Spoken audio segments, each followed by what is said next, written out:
Hi there. So this is a tutorial looking at one of my favourite subjects again, experimenting with texture and acrylic paint.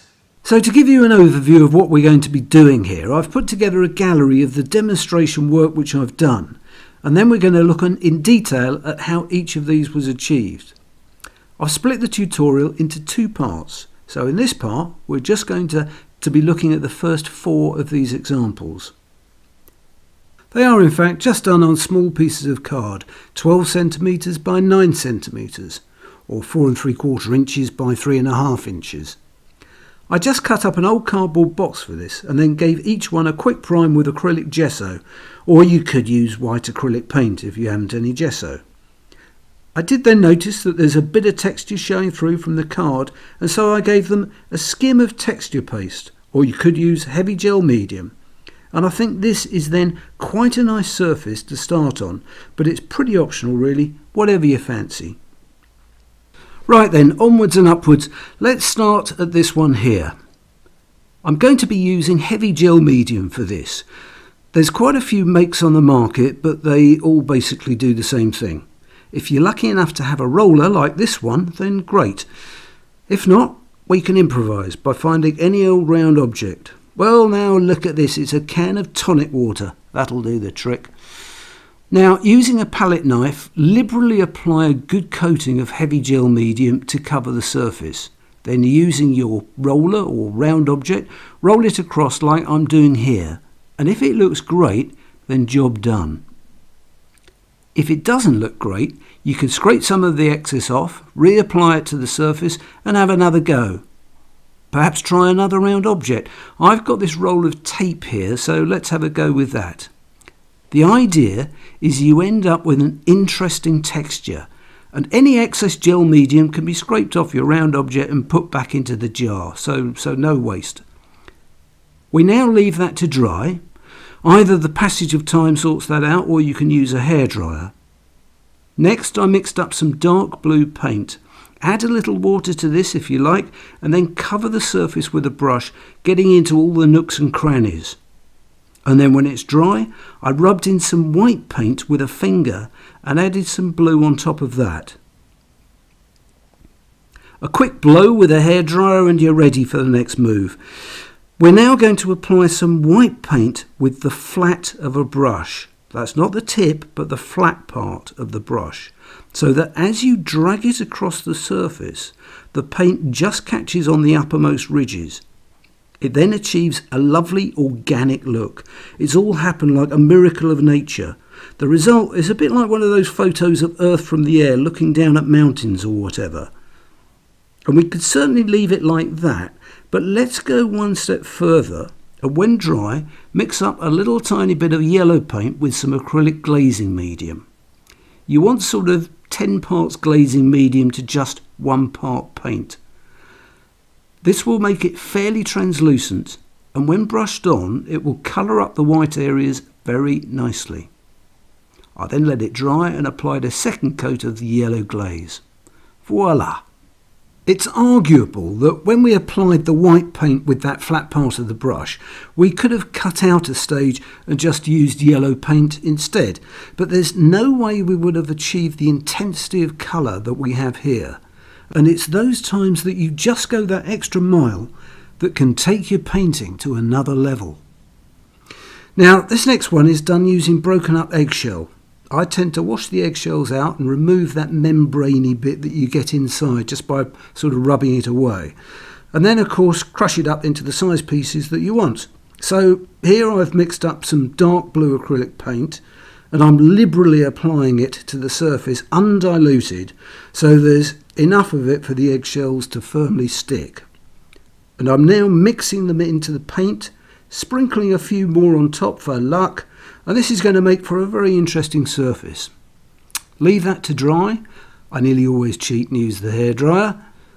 Now here I've got the type of brush you'd use for decorating, and these large brushes are great for allowing the texture to do the work.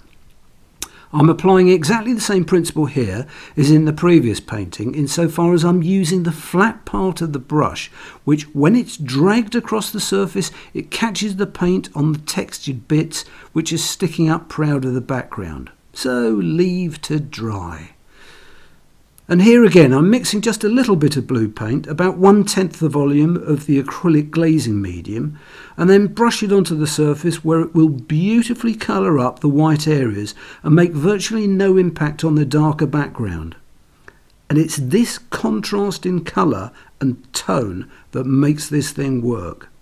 I then give it another coat of the glaze medium, and here's the result after those 2 coats. You can of course carry on using further coats of glaze. The more you use, the more intense the colours become. So what have we next?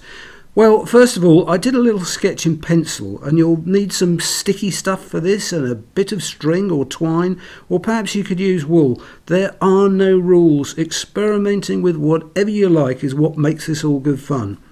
I'll often look out for interesting bits and pieces that might just make interesting texture in painting.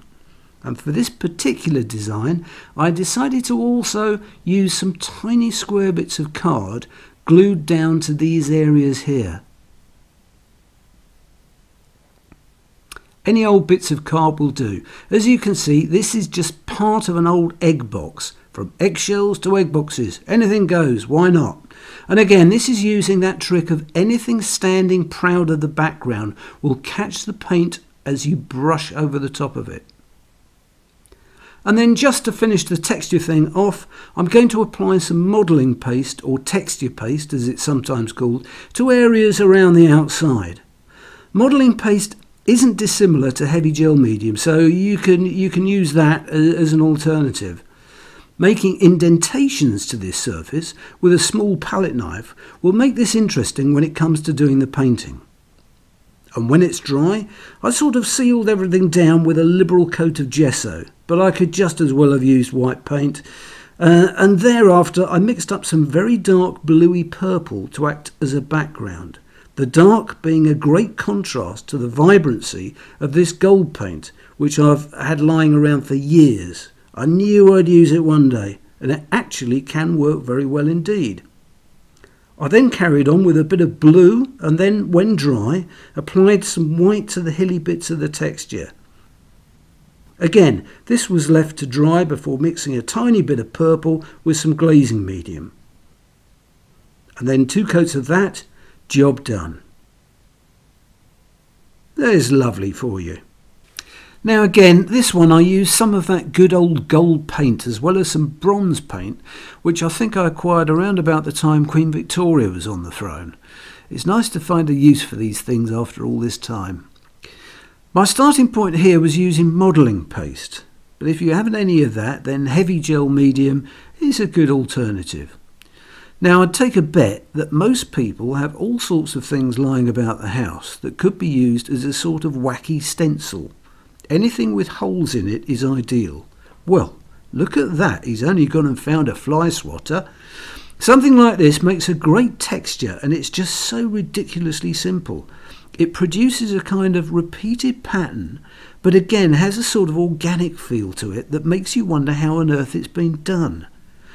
So that's pushing texture paste through an object, but you can of course scrape texture paste away, which makes another kind of pattern. I've used this comb many times in paintings. Again, it's so easy to do. The hardest part is the drying time. Here I've mixed up a dark paint for the background colour. As I've said previously, it's a great way to then show off the brighter colours, which in the case of this little bad boy is going to be gold and bronze. Any metallic paint is good fun because it's highly reflective. In the case of gold and bronze, they're both pretty similar really, although I think the bronze which I've used here on the circle bits, made with the comb, is actually brighter than the gold. Ha! So, all that glitters is not gold. Okay, so that's part 1 of this tutorial. Make sure you have a look at part 2, which has another 3 demonstrations of techniques. But I also go on to talk a bit about how experimenting with texture can then lead you on to incorporating those ideas into proper paintings. Toodle pip.